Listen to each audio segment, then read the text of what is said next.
Very warm welcome to our viewers, and thank you for joining us on Malaïka, the talk show for African Christian women. Please don't touch that dial. We'll be back for today's topic.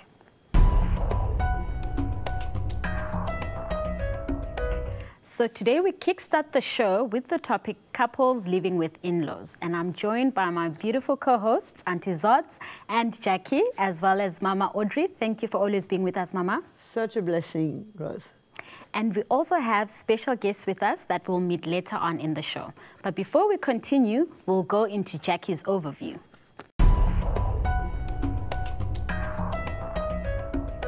So, Jackie, I mean, you always have interesting things to tell us. So we cannot wait to hear what you have for us on your overview today. Okay, so couples living with in-laws, that's a big topic. Though it's very difficult to find statistics specifically about couples living with in-laws, it's much easier to find with living with extended family. So I'll kick off with that. So in America, 57 million Americans actually live with multi-generational families. This is 18% of the population. In the UK now, the number of adult children between the ages of 20 and 34 that live with their parents is a staggering 25%. And this has increased in the last decade. Wow. Down now to Africa, South Africa. Just over 30% of South African households are multi-generational. And this is the norm in rural black communities and has become more prevalent, though, in urban white communities as well. Okay. Reasons for this. Big reason is the economic reason. We've got caregiving and care sharing, which is very high on the list, which provides built-in support for both parties. Yeah. Childcare, aftercare can be very, very expensive. Also, we have older and ailing parents who prefer to be taken care of by their adult children rather than going into a home. South African population is 7.7% over 60, which is the highest in sub-Saharan Africa. Another reason for living with parents would be cost sharing. Mounting household costs, stagnating, even reducing incomes has led to this dynamic. Thirdly, I'll speak about the security aspect. There's this one for alliteration. Permanent people presence, which means it's more safer for a property to have someone in the home all the time rather than to lock it up and for people to go to work. That was one of the reasons. It's also safer for the adult population to have younger kids in the home rather than for them to stay on their own. Few disadvantages, I'll just touch on this one. Less privacy. Conflicts can arise if ground rules are not governed properly. And it can be a conflict if finances are also not managed properly. Now I'll go into an article from a Ghanaian pastor, and this is what he said, coming from a cultural angle. He said, married couples could not refuse a request from relatives or parents to live with them. And from a psychologist, this is what a psychologist said. She wrote a book, and it says, it was titled, What Do You Want From Me? Learning from in-laws. And she said, getting along with in-laws is very important, but maintaining your relationship with your spouse while living with you is very, very crucial. That's it. That's it. Yeah. And she said, it usually causes less stress. It's greater stress on women who typically try and please their mother-in-laws more than the men try to please their father-in-laws. And 49% of couples who participated in a research, the same author, she says that, men often choose to protect their mothers against their wives. Yeah. And they saw that the wife is stronger, she's tougher, and therefore she should be able to make the allowances. It's difficult to negotiate two competing loyalties, and so he would then lash out on his wife for presenting him with such a difficult dilemma. So to end it, I have a quote from Vietnam, way out there, for anyone listening from Vietnam. Always marry an orphan. That's to conclude. Thank you so much, Jackie. My pleasure. I mean, the stats that Jackie has given us, that there's over, what was that, 70% are adults. I don't think it's possible that you will marry an orphan. Definitely. So seeing that it's a common practice that people stay with their in-laws, what is happening with those dynamics in Southern Africa, Auntie Zods? Yes, Rose, just as Jackie mentioned, it's actually very normal for couples to live with their in-laws in Southern Africa. Traditionally, it's always been done, and it's a normal way of life. But what compounds the situation worse with the African setup is the culture and the tradition that goes with it.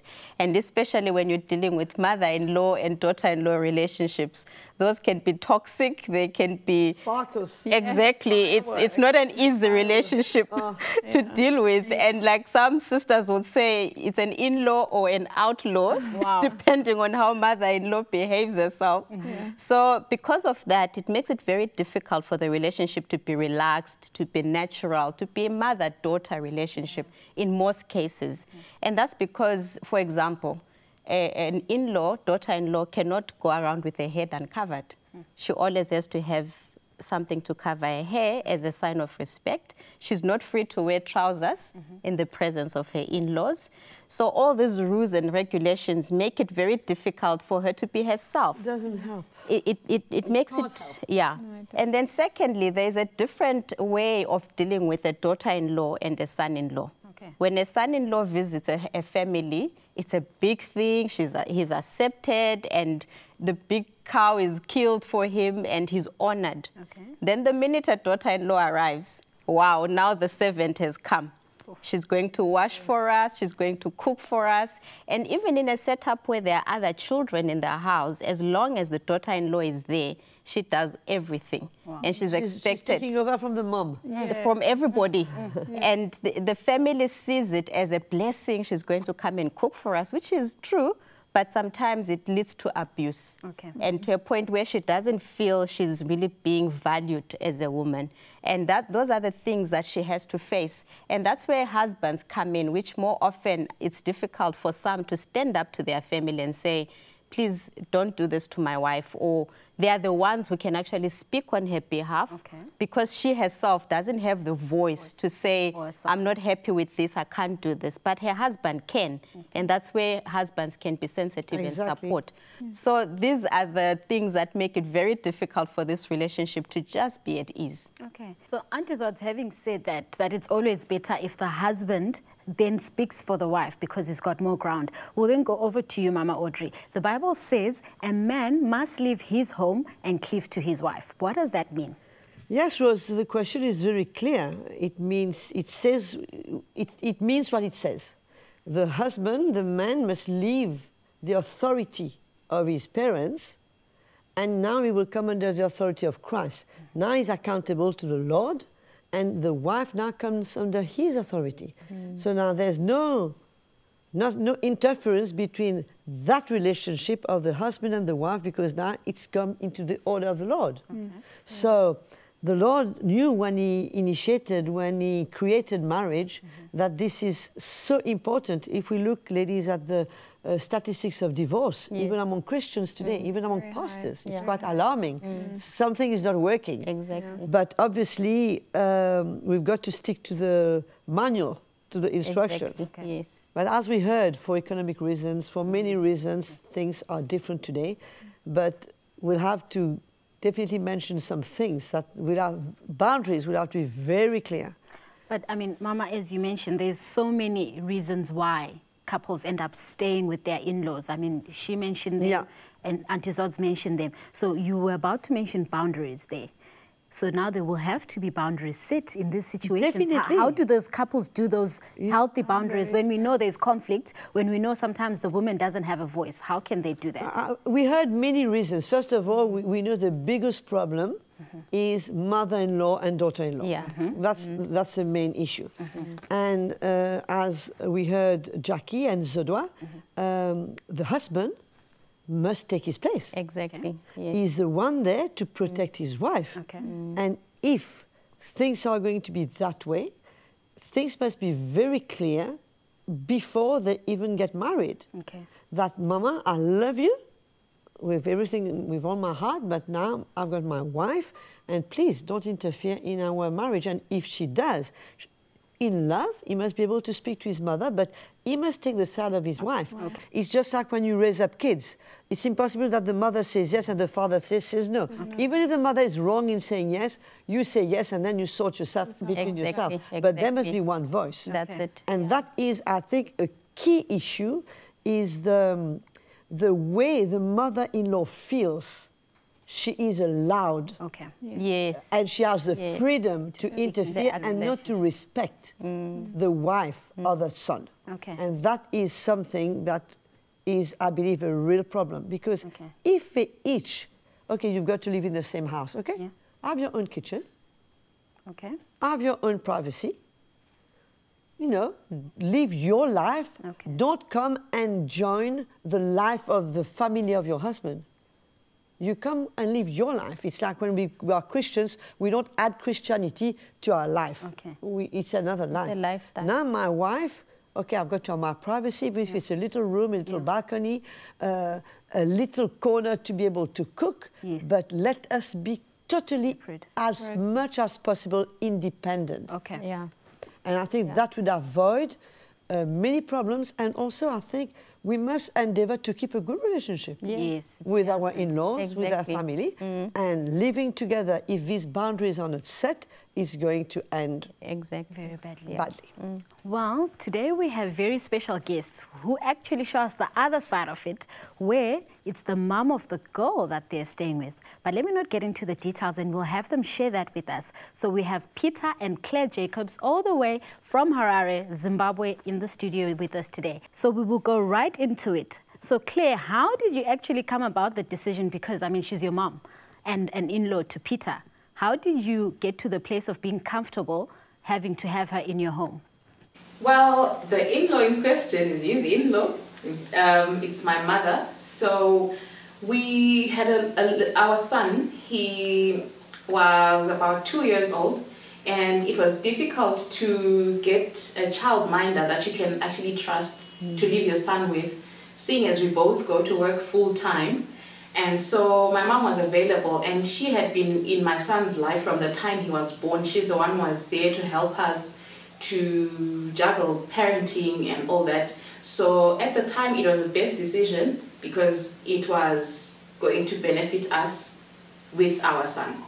And so, Peter, what were your feelings regarding this decision, and what are the challenges that you faced afterwards? Well, Rose, for me it was an interesting time. When we first made this decision, it was exciting.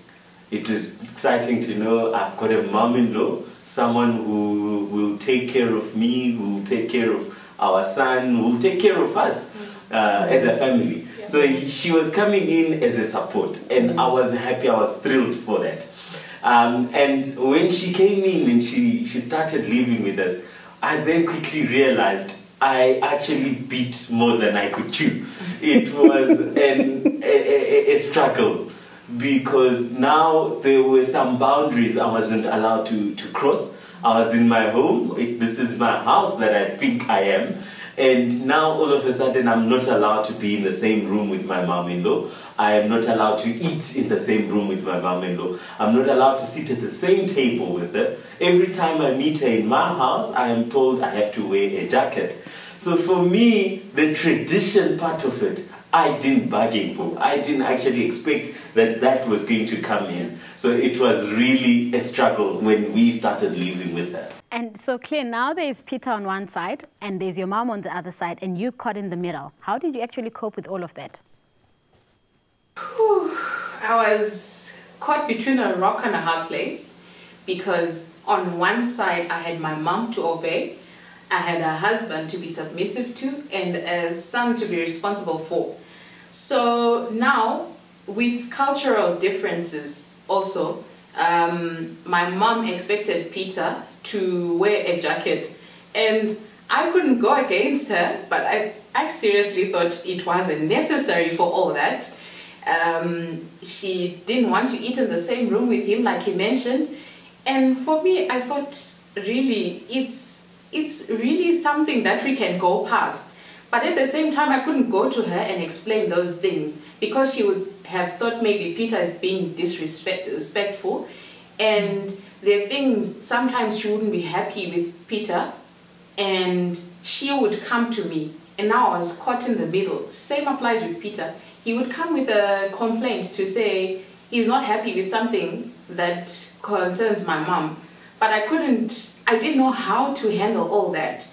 At the same time, my mom wanted to be my son's mom as well. So it was very difficult to have to take her off all that. Peter, how did you overcome all these hurdles that were before you? It was a long road to freedom. It was a long road to freedom. But through the grace of God, we were able to sit down, me and my wife, to come to that place where we had to open up to each other. We had to speak, we had to lay our feelings out on the table. And we had to come to a place of repentance, a place of forgiveness. And we had to come to a place where she also had to hear my end and I had to hear her end. And to understand that we are in a home as a husband and as a wife. We are there as parents as well. And in as much as we have our mother-in-law in the house, she also needs to abide by our rules. She is our mom. She's going to take care of our son, but that's not her way of now becoming the house head in our home. So we had to also sit with our mom and speak and explain from where we were coming from and how the Lord had also touched us and opened our lives. And as we spoke to her and explained our position, she also felt the same way. She also had the grace of the Lord also open it to her, reveal to her where we were and how we were also wanting to be a support even to her as well. So it was a time of restoration. It was a time where we were reunited as husband and wife, and having our mom-in-law and our son in our home. Thank you for that, Peter and Clay. And so, Mama Audrey, from hearing Peter and Clay's heart, you know, it's so the boundaries can easily be crossed and there will be conflict. To add on to what Peter was saying, how can this conflict be resolved? I mean, again, Rose, all depends if we are in the Spirit, if we are in the gospel, if we are born again. Because the Bible has a solution for everything. Exactly. The Lord has a solution for every situation.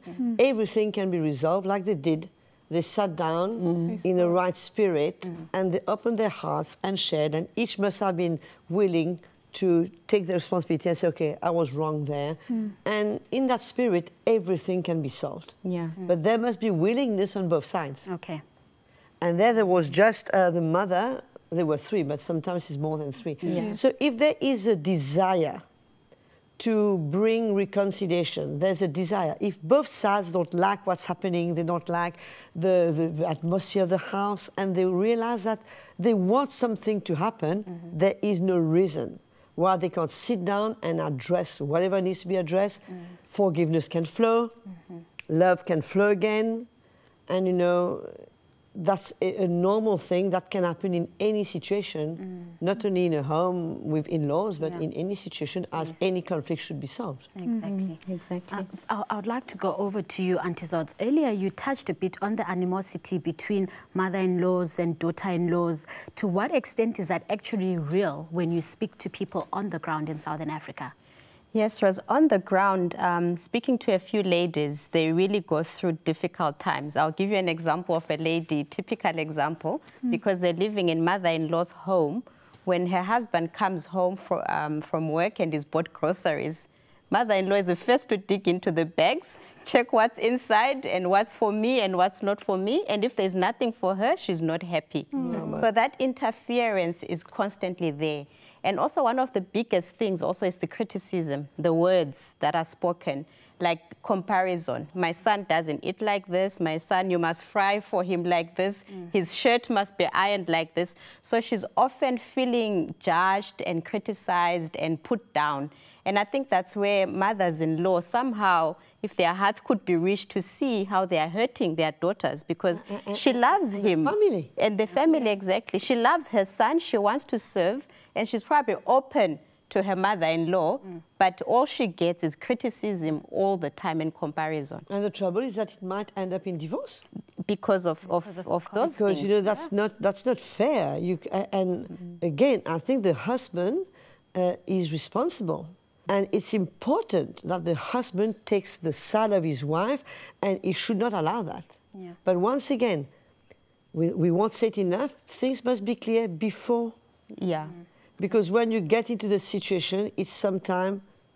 It's too late, exactly. It's not too late, but it's harder to solve. But if things are clear, if I was going to marry somebody who's going to live with my mother-in-law, I would say to my husband, okay, I'm very okay to marry you, but we must have our privacy, we must have our little kitchen, whatever. Even if we sleep on a mattress on the floor, I've got no problem. But Mama Audrey, you know, some things are so much easier said than done. And when sometimes an in-law is showing open contempt, and maybe even the in-law is not even a Christian, what can be said to this daughter-in-law who is trying to honor the mother-in-law, honor the mom, honor the husband, and honor the Lord at the same time? Because it's so hard to keep a smiley face when someone is openly showing you contempt, you know? It's like persecution. Eh? You can count it the same way as persecution, and we must keep our hearts pure. I know it's not easy. Again, we need to be the gospel. We need to hear the right message to be able, because, you know, this frustration can build up. Yeah. And anger can build up. Things, if we don't keep a clean sheet, it can build up gradually and become a real problem, and even affect her health. And not only their relationship as a husband and wife, but her own health, stress, depression, anger. So it's, you know, sometimes there is grace. I mean, not sometimes, but there's grace from the Lord in situations that we find ourselves. But there are situations that we put ourselves in. On purpose. Which is another story. This is what I'm saying. I mean, if you're already in it, you must sit down with your husband. You must speak it through and say, hey, love, that's enough. You know, we cannot put with that. Let's go to again, the Bible must be our final authority. I mean, and it cannot be culture. When we are born again, we are no longer an African, we are no longer a European, we are no longer an American, we are a Christian, which means that we live according to the rules and the principles of a new lifestyle as Christ as our example and the instructions he left us. So culture is behind us. We don't take our culture in the kingdom. We don't have to live up to culture. We live to the culture of Christianity. So obviously, if you have not done it before, you must do it now. You must sit down, put the dots on the I's, and put things clear. And if the husband needs to sit down with his parents and say, guys, it's enough, we can't have it anymore, I would rather rent a little shack and be on my own than have to go through that and to have my whole family life totally destroyed, and have my wife in a terrible state, and when she's we're supposed to be happily married, and not have to endure life, but to enjoy life as a Christian and serve the Lord together. But Mama Audrey, that triangle continues because then kids come into play. And yes, the culture brings in certain things that bring oppression, but also culture sometimes brings in good things. Like, for example, they'll tell you a child is for the community. So if a child is misbehaving, anyone can actually bring them into correction. So now what happens, there's that triangle. Now a child comes in and the in-laws also want to bring in their correction. They can also say, well, my child has grown up and they've grown up very well. Why can't I discipline your child as well? I don't agree with you, Rose. You say it brings some good things. That's not a good thing. The child is to be brought up by her parents and not by the community or by the in-laws. I mean, there's no harm for the mother-in-law. You know, I've got great grandchildren, of course. Sometimes I have to speak to them, my darling, sit well at the table. You know, hold your fork this way. I mean, you know, I say, stand up, give your place to somebody. That's not, it's not interfering in the decision, but if the parents have decided that the child will not eat cakes, I can't interfere and give cake. And it's got nothing, and the community is not allowed to touch or discipline my child. And not even my grandparents, unless they are very rude and there's nobody there. I don't know if I've got the permission, I don't know. But this is very sensitive. And this is something very important before the Lord, that the child now is under the authority of his parents. The same way that child who's now married was under the authority of her parents, of his parents. Now it's a total different story. And we can't, you know, whatever is good in culture is good for culture. We take what's kingdom. So if the culture lines up with the kingdom, it's fine. If the culture is in line with what the Bible says, I've got no problem. Before you go into detail into that, I will ask you to put all that as your final word, Mama, and put that, the kingdom perspective, into the final word as we talk about couples living with their in-laws.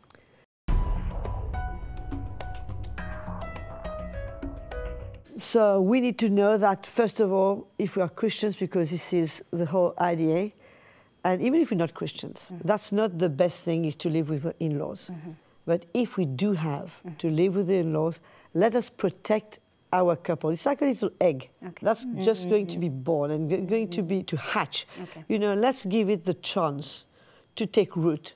Let's give it a chance to take good foundation and to have a good start in life, and not start with obstacles that are not meant to be there, having to face situations that are not meant to be there. So I think that the marriage in the eyes of the Lord is such an important union that we cannot take it lightly.